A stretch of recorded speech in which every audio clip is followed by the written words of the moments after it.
Update. My coworker is trying to steal my job. Original post. I'm a manager and recently someone new joined my business area. He's not someone who reports directly to me, but he does feed slightly into my team through some of the work he supports. Since he started, he has made a habit of sending me messages offering to help with things. On the surface, that sounds fine, but the way he's doing it comes across as incredibly condescending, and it's honestly starting to irritate me. For example, the other day he messaged me asking if I needed help setting up 2 meetings. I know how to set up meetings. My first instinct was to respond with something like, I know how to set up meetings, but thanks. But I worried that might come across as too sharp or bitchy. I also understand that he's probably just trying to show initiative and be helpful since he's new, but the way he's going about it doesn't feel like genuine support. It feels more like he's trying to imply I can't handle basic tasks. Instead, I decided to keep my response neutral and professional. I replied, thanks. The invites have already been sent. If you're looking for more work, I'd suggest speaking to X and Y. Referring to the 2 project managers he is actually supporting as project support. At the time, I thought that was the end of it. However, things escalated a bit the next morning when I was in the office. I like to arrive early so I can get some quiet time to focus. I was sitting at my desk with my AirPods in, working on a document, when he walked over to me. He asked if I was okay and said that it felt like there was some sort of problem between us. He added that he was just trying to help me because he cares. That comment really rubbed me the wrong way. I looked him straight in the eye and told him calmly but firmly, I know what you're doing, and it's not going to work. I'm not going anywhere. Instead of focusing on my job, focus on your own. Then I went right back to what I was doing. The truth is, I had spent a lot of time thinking about it the night before and woke up already annoyed by the whole situation. What makes the whole thing more frustrating is that I know for a fact there are key project artifacts missing from the projects he's responsible for. There's an executive board meeting tomorrow, and those gaps are likely going to be highlighted. When that happens, it's going to be very clear who isn't keeping up with their responsibilities, and it's not me.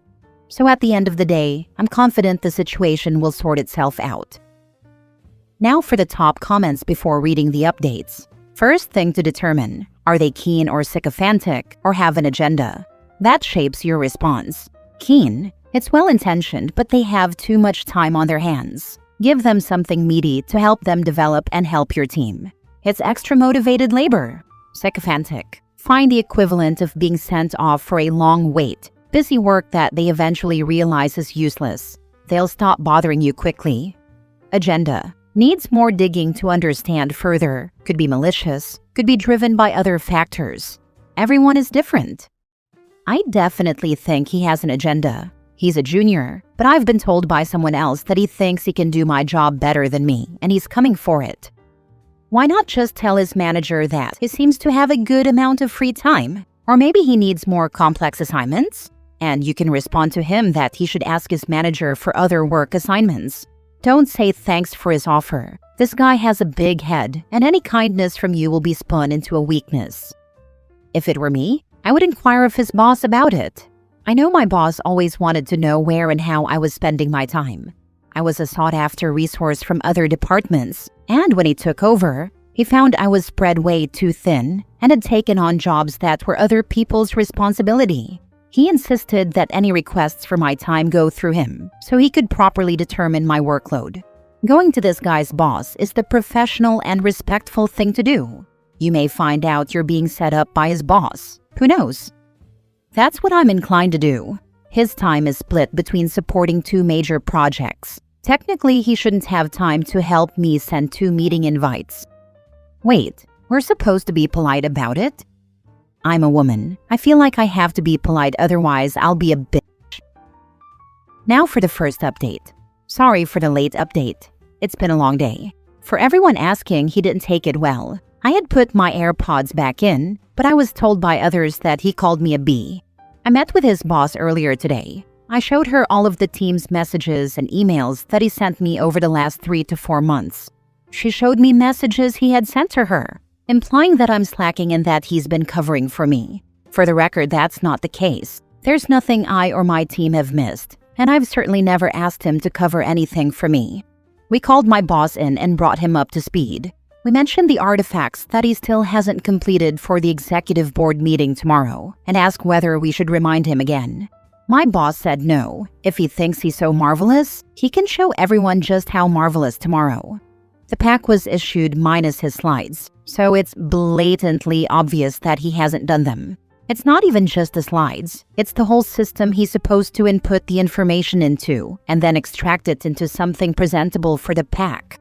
There's nothing there.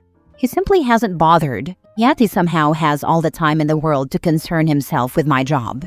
I can update after the board meeting tomorrow if anyone is interested. I wonder if he pulled the same mess at other jobs. He's only had one job before this one, and he was there for 6 months before they restructured. I'm inclined to think the same. He's done this before. I would love an update tomorrow. I hope the update reads, "He was fired." So glad you decided to say something straight out to him and then go to his boss. What a jerk to think he could pull this garbage.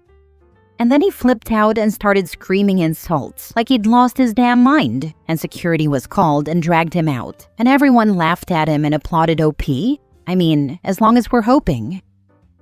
Second update. Sorry for the delay. Such a freaking crazy week.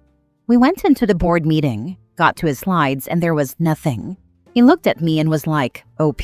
Like it was my responsibility. Before I could even get a word in, my boss asked him what he meant, and he said that he'd emailed me to delegate his slides to me, and I had agreed. I asked him to show me the email because I didn't recall any such email, and I didn't recall agreeing to do his work. He said he didn't have his laptop, so he couldn't. My boss said we'd wait while he went to get it. We waited almost 20 minutes for him to come back, and then claim he must have deleted it, but he knew for sure that I'd agreed.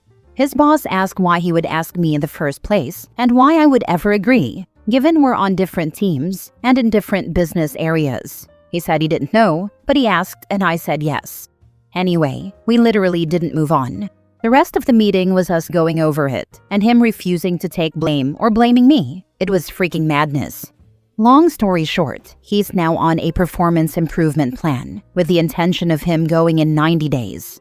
It's wild how I've gone from feeling anxious about losing my job to him, to feeling more secure than ever. The audacity of this guy to pull this stunt in an exec meeting. What a freaking loser. Yeah, keep the updates coming here. My popcorn is ready. Also, so awesome both bosses have your back. You clearly are very well respected. That's so nice to hear. Thank you. It's nice to experience too. I've had my share of suit bosses, but I've liked this one from day one. I've fallen on my feet with this one. Next story. Am I the a-hole for speaking to my overweight assistant about her business lunch and making her cry? At the beginning of the year, I hired an assistant. We'll call her Amy. Amy is great at what she does, and I have already given her a raise because I felt she was underpaid for what she was doing. I'm working on several large deals, so I gave Amy the lead on one of them. She did an excellent job.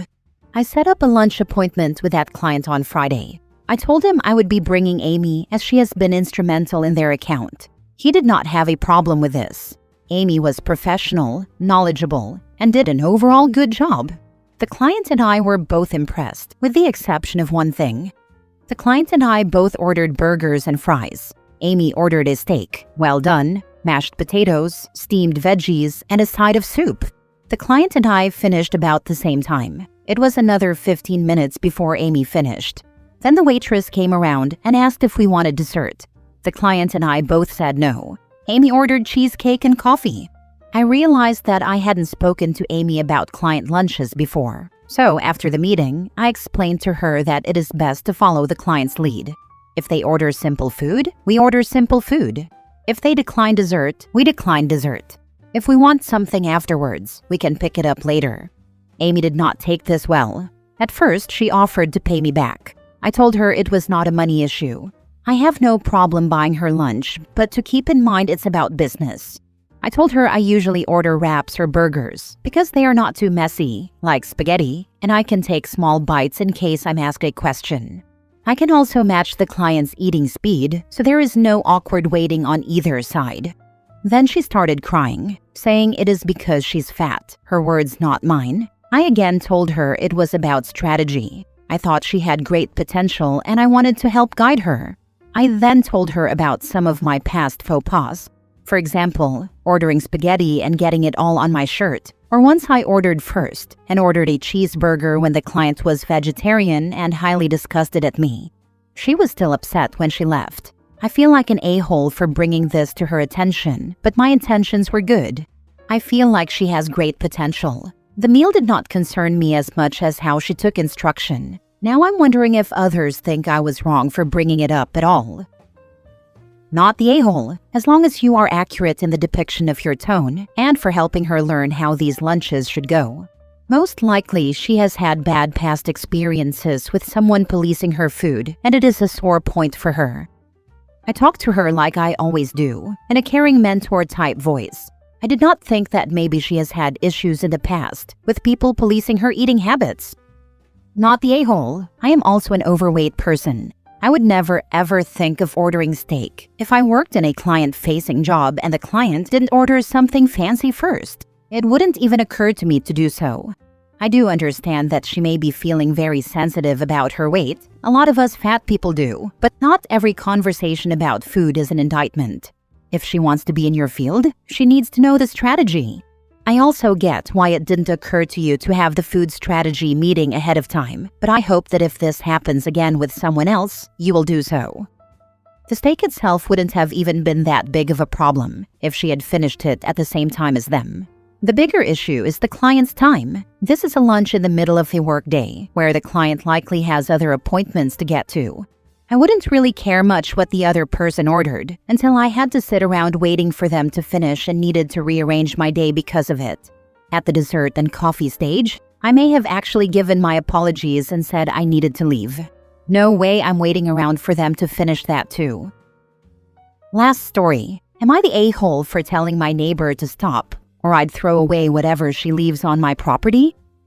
Okay, so this has been going on for a few months now, and I finally need to know if I handled this wrong, because honestly, I'm still not sure. My neighbor Linda has lived next to me for about 6 years. She's probably in her late 50s. We've always been fine. Nothing special, but fine. When I first moved in, she even brought over tomatoes from her garden. I work a lot and keep to myself, so I was never really part of the whole street friend group she has going on, but there was never any bad blood or anything like that. About a year ago, my 71-year-old dad moved in with me after he had a stroke. He's doing okay and can still get around, but he uses a cane now and mornings are rough for him. He uses the side entrance to the house every single day because there are no steps there. Linda knows this. She has literally waved to him from her yard before.